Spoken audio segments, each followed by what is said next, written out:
Alors, vous aviez deux pauvres cons de la semaine, Jean-Marie Ah oui, aujourd'hui on va les paxer.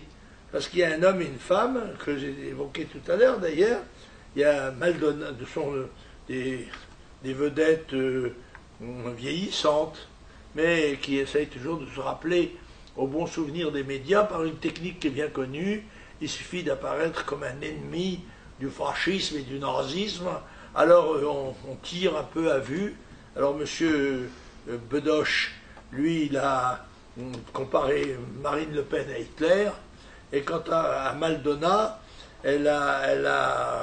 qui avait déjà mis une croix gammée dans un de ses spectacles sur le visage sur le front de Marine, là elle a accusé, à la suite de la victoire du Front National, d'être fasciste, etc.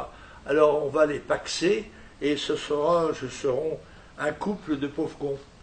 Oui, mais il y a aussi tous ceux qui avaient juré, après la victoire du Front National, en cas de victoire du Front National, de prendre leur clic et leur claque et de quitter la France. Apparemment, c'est toujours pas fait.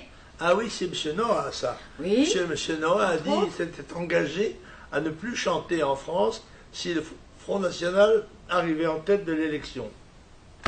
Cochon qui s'en dédie. Et M. Bruel aussi.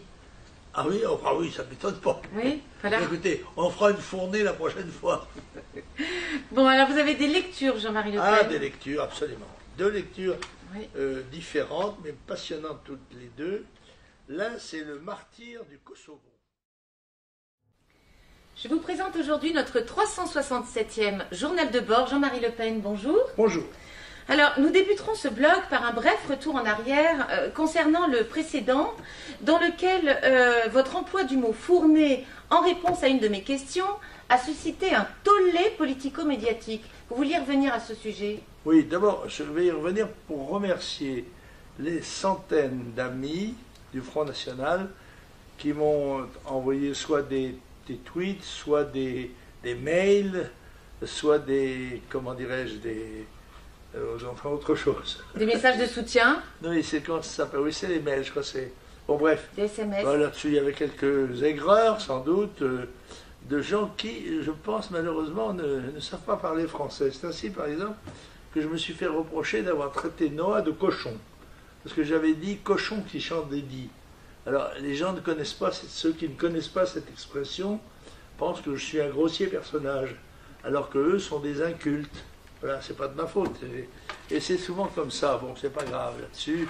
C'est un petit coup de torchon. Il en arrive dans toutes les collectivités, dans les familles les plus unies, la preuve.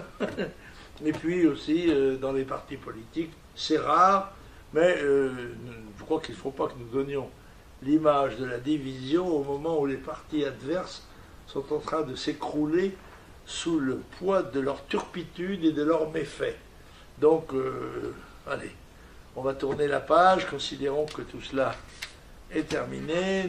Les gens peuvent nous joindre en appuyant sur le bouton, une très bonne méthode.